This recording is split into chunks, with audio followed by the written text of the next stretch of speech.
AP MLC ఎన్నికల ఫలితాల కూటమి హవా స్పష్టమైంది. ఉమ్మడి కృష్ణా, గుంటూరు జిల్లాల పట్టభద్రుల నియోజకవర్గంలో కూటమి అభ్యర్థి ఆలపాటి రాజేంద్ర ప్రసాద్ ఘన విజయం సాధించారు. ఇక్కడ మొత్తం 9 రౌండ్లు ఉండగా తెల్లవారుజామున 3 గంటలకు 7 రౌండ్లు లెక్కింపు పూర్తయింది. ఆలపాటి రాజేంద్ర ప్రసాద్ సమీప ప్రత్యర్థి పీడీఎఫ్ బలపరిచిన సిట్టింగ్ ఎమ్మెల్సీ కేఎస్ లక్ష్మణరావుపై 67,252 ఓట్ల ఆధిక్యం వచ్చింది. ఇంకా 2 రౌండ్లు మిగిలి ఉండగానే మ్యాజిక్ ఫిగర్ దాటి 1,18,070 ఓట్లు సాధించారు.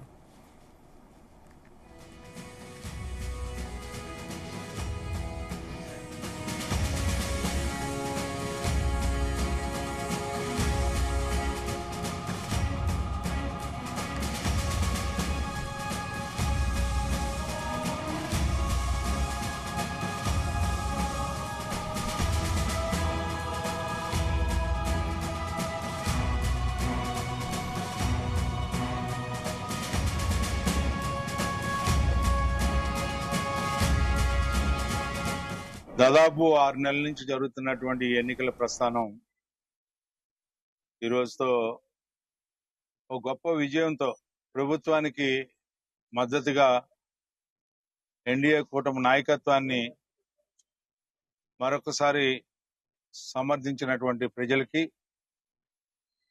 ఆశీస్సులు అందించినటువంటి పట్టభద్రులకి,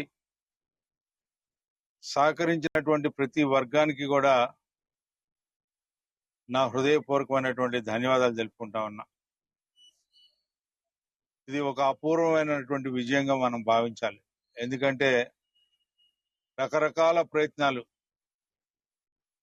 ముందు వైసీపీ అభ్యర్థి అన్నారు, ఆ తర్వాత వైసీపీ పార్టీ వారు ప్రభుత్వం మీద నమ్మకం లేదు, ప్రజాస్వామ్య విలువలు కాపాడలేరు అని చెప్పి ఉద్దేశంతో ఎన్నికల్ని బహిష్కరిస్తామని చెప్పి చెప్పినటువంటి ఈ పెద్దలు మరలా మనం ఎవరైతే తెలుగుదేశం పార్టీ కూటమికి ఎదురుగా పోటీ చేస్తున్నారో ఆ అభ్యర్థులకి మనం మద్దతు పలకాలని చెప్పి చెప్పినటువంటి మాటలు, అంటే ఎప్పటికప్పుడు మాటలు మార్చుకుంటూ ఈ సమాజానికి చేసిన అన్యాయం మర్చిపోయారనుకొని మరలా ఈ రోజున ముందుకు వచ్చినటువంటి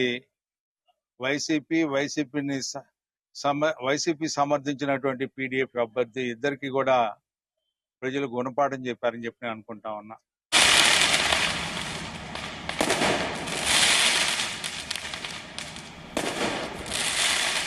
ఇక ఏపీ ఎమ్మెల్సీ ఎన్నికల ఫలితాల కూటమి హవా స్పష్టమైంది. ఉమ్మడి కృష్ణా, గుంటూరు జిల్లాల పట్టభద్రుల నియోజకవర్గంలో కూటమి అభ్యర్థి ఆలపాటి రాజేంద్ర ప్రసాద్ ఘన విజయం సాధించారు. ఇక్కడ మొత్తం 9 రౌండ్లు ఉండగా తెల్లవారుజామున 3 గంటలకు 7 రౌండ్లు లెక్కింపు పూర్తయింది.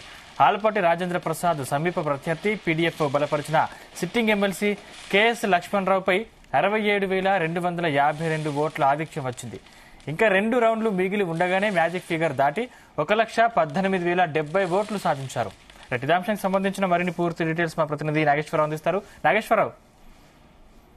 Sandeep, good morning. ఆంధ్రప్రదేశ్ రాష్ట్రంలో ప్రతిష్టాత్మకంగా జరిగిన ఎమ్మెల్సీ ఎన్నికలకు సంబంధించి మాజీ మంత్రి, టీడీపీ సీనియర్ నేత ఆలపాటి రాజేంద్ర ప్రసాద్ ఎమ్మెల్సీ ఎన్నికల్లో ఘన విజయం సాధించారు. ఈ పట్టభద్రుల ఎన్నికలకు సంబంధించి కూడా మరో కొన్ని రౌండ్లు మిగిలి ఉండగానే ఆలపాటి రాజా గెలుపు ఆనవాయితీగా మారిపోయిన పరిస్థితి అయింది. అయితే ముఖ్యంగా ఏదైతే పట్టభద్రుల ఎమ్మెల్సీ ఎన్నికలకు సంబంధించి మొదట కొంత మేరకు ఆ సిపిఎం పార్టీ తరఫున బలపరిచిన ఏదైతే పీడీఎఫ్ అభ్యర్థి ఆ కేఎస్ లక్ష్మణరావు గట్టి పోటీ ఇస్తారని గట్టిగా వాళ్ళకు ఉన్న సంఘాలు గాని, వాళ్ళకున్న యూనియన్లు గాని, వాళ్ళకి జనాల్లో ఉండే ఆ పోరాటంలో పాలు పంచుకునే ప్రతి ఒక్క యూనియన్ కూడా ఈ ఎమ్మెల్సీ ఎన్నికలకు సంబంధించి కూడా సపోర్ట్ చేస్తాయి, పెద్ద ఎత్తున గెలుస్తారు ఆయన అని మొదట కొంత మేరకు ఉత్కంఠం కొనసాగినా గానీ ఆ తర్వాత అది ఎమ్మెల్సీ ఎన్నికల ఓట్లు లెక్కింపు సందర్భంగా మొదటి రౌండ్ నుంచే పూర్తిగా వారు వన్ సైడ్ గా మారిన పరిస్థితి ఉంది.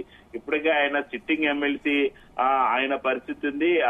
ఎవరు ఓడినా కేఎస్ లక్ష్మణరావు దాదాపు గతంలో ఇప్పటికే ఆయన 3 సార్లు ఎమ్మెల్సీ అభ్యర్థిగా గెలుపొందారు.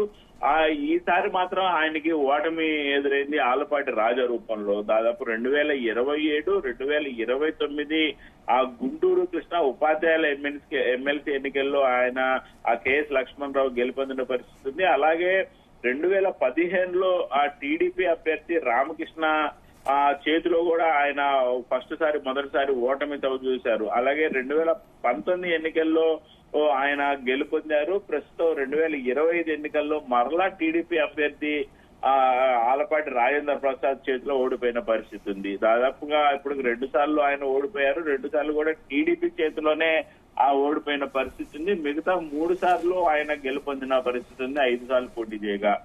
గుంటూరు హిందూ కళాశాలలో ఆయన మొదటగా లెక్చర్ గా తన జీవనాన్ని ప్రస్తావనాన్ని స్టార్ట్ చేశారు కేఎస్ లక్ష్మణరావు. అప్పుడు విద్యార్థులకి ఉచిత ఉద్యోగులకు నిరుద్యోగులకు ఉచిత కోచింగ్ ఇస్తా కూడా ఆయన పేరు పొందిన నేపథ్యం. మొత్తానికి ఆ ఎన్నికల్లో గట్టి పోటీ ఇస్తారు. సిట్టింగ్ ఎమ్మెల్సీ అని మొదట కొంత మేరకు ఉత్కంఠ వాతావరణం నెలకొన్నా గానీ ఆ ఎన్నికల కౌంటింగ్ మొదలైన గంట నుంచి కూడా వారు అనుసేలాగానే ఆలపాటి రాజాకు సపోర్ట్ గా వస్తుంది. ఆలపాటి రాజా ప్రతి రౌండ్ లో కూడా 8 నుంచి 10,000 లోపు ప్రతి రౌండ్ కూడా గెలుస్తా ఉన్నారు. 7వ రౌండ్ అయిపోయేసరికి పూర్తిగా ఆలపాటి రాజా చేతిలోకి వచ్చింది. ఎమ్మెల్సీ ఓటింగ్ మొత్తం కూడా ఆయన గెలుపొందిన పరిస్థితి ఉంది. 7వ రౌండ్ కి ఆయన గెలుపు నిశ్చయమైన పరిస్థితి ఉంది. మాజీ మంత్రిగా చేశారు డాక్టర్. ఆయన మాజీ ఆరోగ్య శాఖ మంత్రిగా పనిచేసిన సీనియారిటీ ఉంది. అలాగే టీడీపీలో ఎక్కడ ఏం జరిగినా కానీ ట్రబుల్ షూటర్ గా ఆలపాటి రాజేంద్ర ప్రసాద్ కి పేరుంది.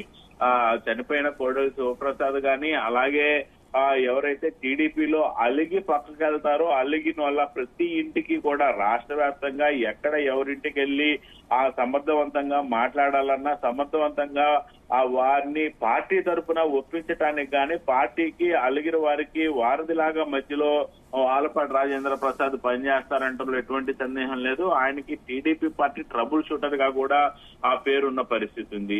మొత్తానికి ఆయన 7 రౌండ్లు ముగిసేసరికి ప్రత్యర్థి లక్ష్మణరావుపై 67,252 ఓట్ల ఆధిక్యం రావడంతో ఆయన్ని గెలుపు కన్ఫర్మ్ అయిపోయింది. 7వ రౌండ్ లోనే ఆయన మ్యాజిక్ ఫిగర్ దాటేసేసరికల్లా ఆలపాటి రాజేంద్ర ప్రసాద్ గెలుపు కన్ఫర్మ్ అవడంతో కేంద్రం వద్ద పెద్ద ఎత్తున బాణసంచా గెలిచారు.